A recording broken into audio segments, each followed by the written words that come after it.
आज मैं आपके साथ कुछ ऐसे secrets tip and tricks share कर रही हूँ जो कि सडन रिज़ल्ट है। इससे ना तो आपके बाल गिरेंगे और ना ही स्किन पे रैशेस आएंगे और ना ही इरिटेशन होगी, और रिज़ल्ट भी प्रूफ है। और प्याज के कुछ ऐसे सीक्रेट इस्तेमाल भी मैं आपको बताऊँगी जो कि सबको हैरान कर देंगे।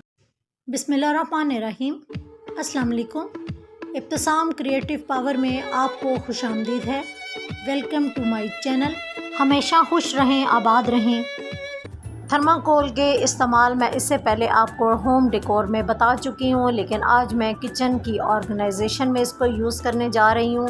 मेरे पास थर्माकोल के ये ब्लॉक पड़े हुए थे और मैंने इसको सेंटर वाले को गरम नाइफ़ की मदद से कट कर दिया है। अगर आपके पास थर्माकोल कटर है तो आप उसकी मदद से भी इसको कट कर सकते हैं। अब दूसरे ब्लॉक को मैंने बिल्कुल सेंटर से कट किया है और इसके दो पार्ट इस तरीके से कर लिए हैं कि ऊपर वाले हिस्से को मैं इस तरह यूज़ करूँगी। अब जो ऑर्गेनाइजेशन में मैंने इससे पहले हार्डबोर्ड यूज़ किए थे उसका इस्तेमाल तो मैं आपको बता चुकी हूँ, लेकिन इसके साथ साथ मैं थर्माकोल को भी इस्तेमाल आपको बता रही हूँ। तो थर्माकोल को भी हम यूज़ कर सकते हैं। ये ना तो बैठेगी ना ये टूटेगी, और बल्कि प्लेट्स भी देखें कितने अच्छे तरीके से इसके अंदर आ गई हैं। आप भी थर्माकोल को इस तरह कट करके और इसको तिरछी कटिंग नीचे से करने के बाद इसको एज ए स्टैंड के तौर पर भी यूज़ कर सकते हैं। तो इस तरह हमने ज़ीरो कॉस्ट के साथ थर्माकोल से ही अपनी प्लेट्स के लिए स्टैंड बना लिया जो कि हमारे कैबिन में आ जाएगा। अब दूसरी जो टिप है वो मेरी बॉटल्स को लेके है। इसके लिए हम किचन और होम दोनों के लिए मल्टीपर्पज़ ऑर्गेनाइज़र बनाएंगे। मैंने 2 बॉटल 1.5 लीटर की ली हैं और दोनों की मोटाई भी एक ही है, और इसको मैं सेंटर से कट कर लूँगी। इसके ऊपर वाला और नीचे वाला पार्ट दोनों ही मैं यूज़ करूँगी। इसको आप कटर की मदद से काट लें। अगर आपके पास कटर नहीं है तो गरम नाइफ़ की मदद से भी आप इसको काट सकते हैं।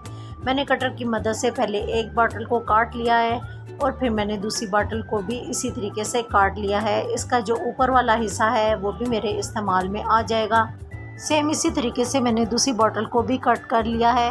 ख़वातीन अपने घर और किचन के मामले में बहुत ज़्यादा सेंसिटिव होती हैं और ये नित नए जुगाड़ तलाश करती रहती हैं कि किसी तरीके से उनको किचन के काम में आसानी हो जाए और जल्दी से अपने काम को कवर कर सकें, हर चीज़ अपनी जगह पे मिले और हर चीज़ वो बिल्कुल अच्छे तरीके से रख सकें जिसमें उनका सलीका नज़र आ सके। तो बस ये छोटी सी कोशिश होती है। मैंने अब 0 नंबर की वायर ली है और इसको मैंने कट कर लिया है।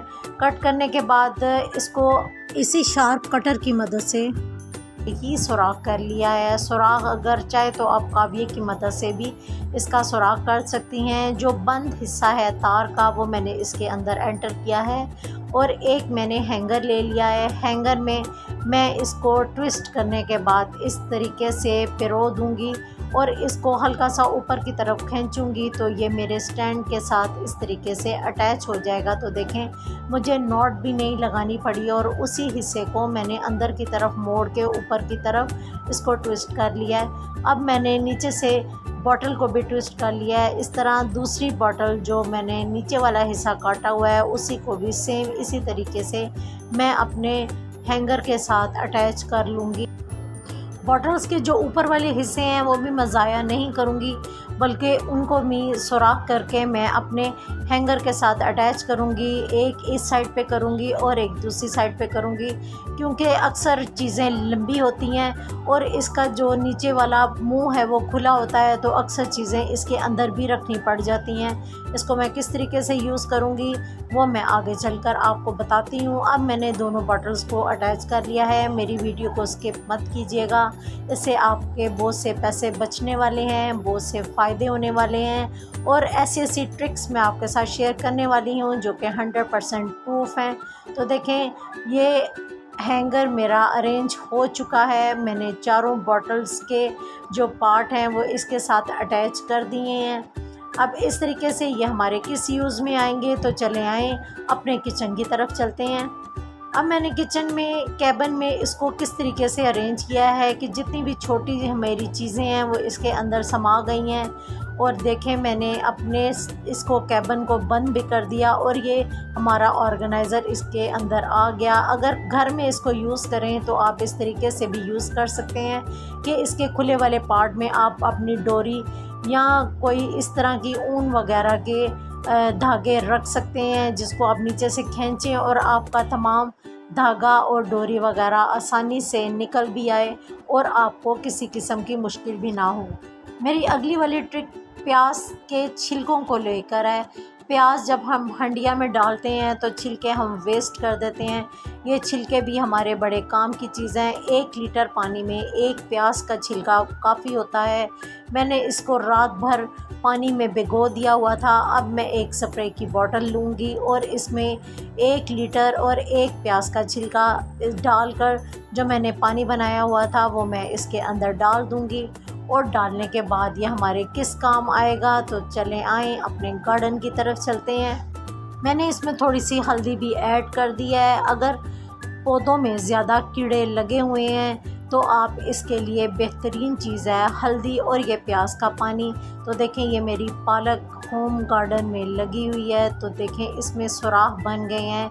इसका मतलब है कि ये कीड़ा है जो कि हमारी इन सब्ज़ियों को खा रहा है। तो इन पे ये स्प्रे करें तो आप 1 से 2 दिन में ख़ुद नोट करेंगे कि इनमें जो कीड़ा लग चुका था वो ख़त्म हो गए हैं और आपकी जो सब्ज़ियां हैं वो तरोताज़ा हैं और आपको किसी नुकसानदेह दवाई का छिड़काव भी नहीं करना पड़ा। शैम्पू हमें जब नया यूज़ करते हैं तो हमें डर होता है कि इससे हमारे बाल उतरेंगे या हमें एलर्जी होगी, हमें इचिंग महसूस होगी या कोई और प्रॉब्लम शुरू हो जाएगी। तो इसके लिए क्या करें, मैंने इसमें थोड़ी सी एलोवेरा ली है, आप फ्रेश एलोवेरा भी ले सकते हैं। इसके बाद मैंने 2 रिजेक्स की टैबलेट्स ली हैं। आप चाहें तो रिजेक्स या ज़ारेटिक जो भी आपको इनमें टैबलेट मिले, 1 बोतल के लिए 1 टैबलेट काफ़ी है। स्पून के सेंटर में टैबलेट को रखते हुए दोनों स्पून की मदद से जब इसको दबाएंगे तो टैबलेट पाउडर फॉर्म में खुद ब खुद ही आ जाएगी। तो देखें ये पाउडर बन चुका है टैबलेट का। तो अब मैं इसको एलोवेरा और अर्के गुलाब में थोड़ा मिक्स कर लूँगी। मिक्स करने के बाद इसको आप अपने शैम्पू में डालकर अच्छी तरह मिक्स कर लें तो आपका जो शैम्पू है हर किस्म की एलर्जी से आपकी स्किन को महफूज कर लेगा।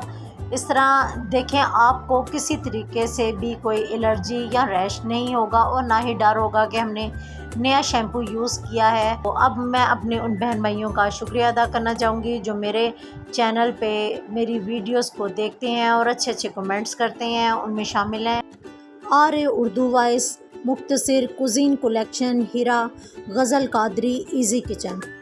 आप भी प्लीज़ मेरे चैनल पे लाइक शेयर और सब्सक्राइब ज़रूर कीजिएगा और अच्छे कमेंट्स के साथ अपने शहर का नाम भी ज़रूर मेंशन कीजिएगा ताकि मैं आपका भी शुक्रिया अदा कर सकूं।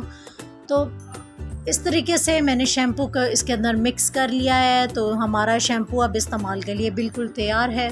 हम लोग आजकल बहुत प्रैक्टिकल हो गए हैं और हर चीज़ का रिज़ल्ट भी हमें बहुत जल्दी चाहिए। तो इसके सडन रिज़ल्ट के लिए मैंने एक बाउल में एलोवेरा ले लिया है। एलोवेरा 1 टेबलस्पून भी आप ले सकते हैं। टमाटर को अगर थोड़ा सा नरम करेंगे और दबाएंगे तो आसानी से इसका जूस निकल आएगा। 1 टेबलस्पून के बराबर मैंने टमाटो का जूस लिया है और इस टमाटो के जूस में मैं डालूँगी 1/2 टीस्पून मीठा सोडा और आप चाहें तो इसमें लेमन भी डाल सकते हैं, अदरवाइज़ आप इसको एलर्जी करता है तो आप स्किप भी कर सकते हैं। थोड़ी सी कोलगेट पेस्ट भी मैं इसके अंदर डाल लूँगी और इसको अच्छी तरह से मिक्स करके हमें एक क्रीम की शक्ल में इसको बना लेंगे। अगर आपको सडन रिज़ल्ट चाहिए तो आप इसकी थोड़ी सी मिकदार को 5 से 8 मिनट के लिए सर्कुलर मूवमेंट में रब करते जाएं। इस तरीके से ये होगा कि आपकी स्किन की स्क्रबिंग भी हो जाएगी और मसाज भी हो जाएगा। थोड़ी देर के लिए इसको रखें और रखने के बाद मैं अपने हैंड वॉश करके आपको रिज़ल्ट इसका दिखाती हूँ। आप ख़ुद देखकर हैरान होंगे कि इसका कितना ज़बरदस्त रिज़ल्ट आ गया है। मैं उम्मीद करती हूँ मेरी ये ज़ीरो कॉस्ट तमाम टिप आपको काफ़ी पसंद आई होंगी। तो दुआ में ज़रूर याद रखिएगा और ये आज़मूदा टिप ज़रूर आजमाइएगा। अल्लाह हाफ़िज़।